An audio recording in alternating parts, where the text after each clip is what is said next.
Jadi sekarang kita akan masuk pada perubahan konstanta kesetimbangan terhadap temperatur yang mengikuti hukum Van Hoff. Jadi kalau Anda perhatikan sebelumnya, kita selalu menggunakan nilai delta G standar dalam perhitungan kesetimbangan. Untuk hukum Van Hoff, kita tidak perlu tahu nilai delta G standar jika delta H-nya diketahui. Jadi misalnya ada 2 tingkat kesetimbangan, terus untuk tingkat kesetimbangan 1 kita punya temperatur, ya. Misalnya contohnya di sini kita punya temperatur, kita punya K1-nya, ya. Jika delta H0-nya diketahui dan delta temperatur selanjutnya diketahui, maka kita bisa hitung konstanta kesetimbangan di temperatur 2. Ya. Jadi di sini kita bisa melihat efek perubahan temperatur terhadap nilai konstanta kesetimbangan. Ini bisa ditentukan dari tanda dan besarnya nilai delta H. Ya. Dan dari persamaan ini itu bisa didapat kurva seperti ini, ya. Jadi slope-nya ini merupakan minus delta H per gas konstan. Ya. Jadi jika delta H positif, jika delta H positif berarti reaksinya endotermik, menyerap panas, nilai K-nya itu naik dengan nilai temperatur. Sebaliknya, delta H-nya negatif, itu eksotermik, K-nya turun dengan naiknya temperatur. Ya. Jadi ini kita sekarang bicara tentang variasi konstanta kesetimbangan dengan temperatur. Jadi konstanta kesetimbangan di sini berubah dengan nilai temperatur, dan kita bisa mengukurnya tanpa harus tahu nilai delta Gibbs standar, ya, dengan menggunakan hukum Van Hoff ini.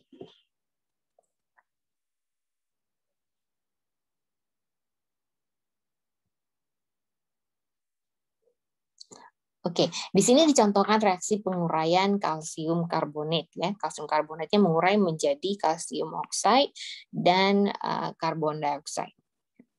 Maka konstanta kesetimbangannya adalah aktivitas CO2 dikali tekanan aktivitas CaO dikali tekanan CO2 dibagi aktivitas CaO3.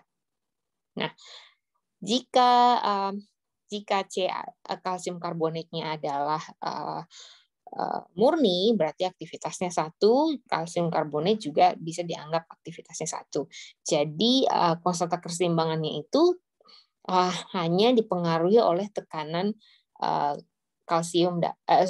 karbon dioksida atau CO2, ya. Di sini ada temperatur, ya, hubungan di temperatur 1030 tekanan CO2-nya 0,1, di 921 tekanan CO2-nya 0,01. Sekarang, ya, jadi kita dengan menggunakan hukum Van Hoff kita bisa mengukur nilai delta H, mengukur nilai delta H0 dengan memasukkan data yang ada di sini dengan menggunakan rumus yang tadi.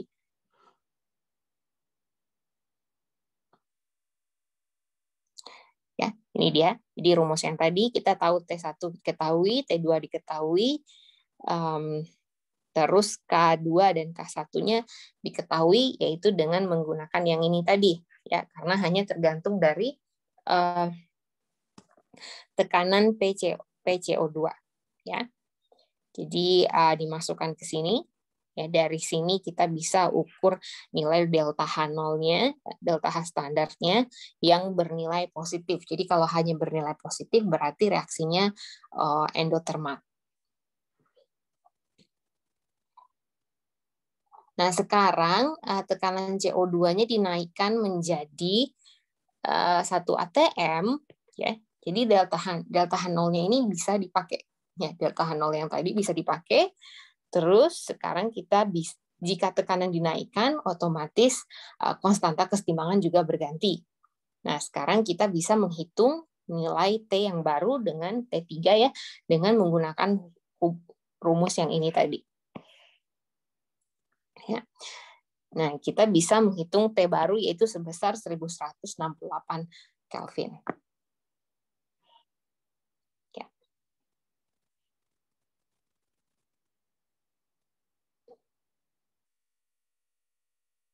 Oke.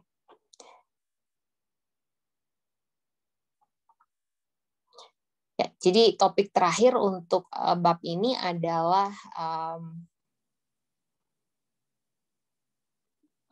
topik terakhir untuk bab ini yaitu kelarutan gas dalam logam. Dalam pemrosesan logam, ada kemungkinan gas bisa terlarut dalam logam, baik dalam logam cair atau padat. Ketika larut, dia akan terlarut dalam bentuk atom. Ya. Maka reaksinya akan terjadi seperti ini, yaitu jadi ada reaksinya itu adalah gasnya itu akan terlarut dalam atom, maka reaksinya menjadi H2 2H gitu ya, menjadi atom.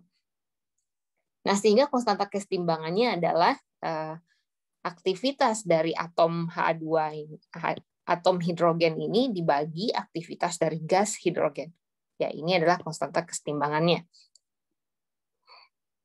Sedangkan aktivitas gas H2 adalah aktivitas gas H2 itu akan sama dengan tekanan dari gas hidrogen. Ya. Kayak kalau gasnya ideal, kita bisa pakai tekanan dalam ininya. Jadi maka aktivitas atom H itu sama dengan akar dari K dikali konstanta kesetimbangan dikali tekanan gas H2-nya.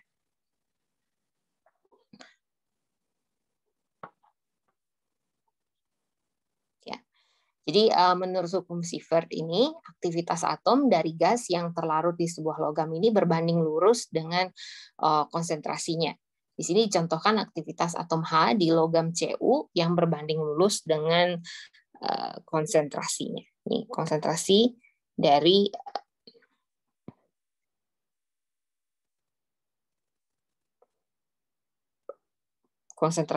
Cu tersebut ya di dalam 1 cm/3 pada keadaan konstan.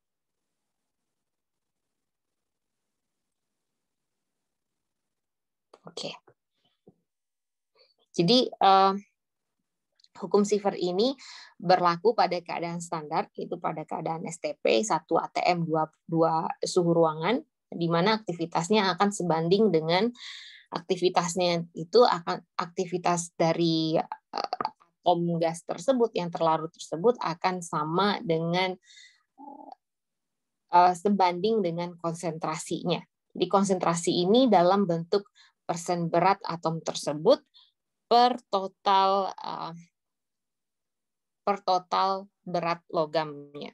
Jadi dalam bentuk weight persen ya.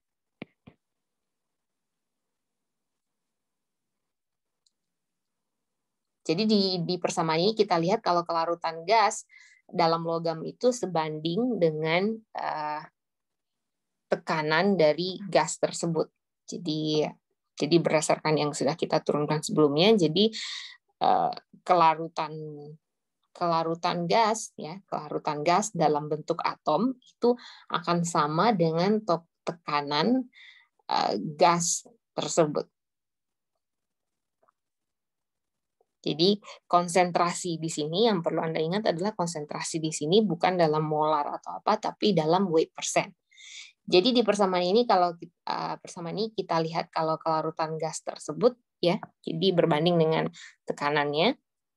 Begitu juga kalau di sini nih, ini hidrogen ya, begitu juga dengan nitrogen, sama. Jadi di sini sudah dilakukan eksperimen untuk membuktikan hal-hal tersebut.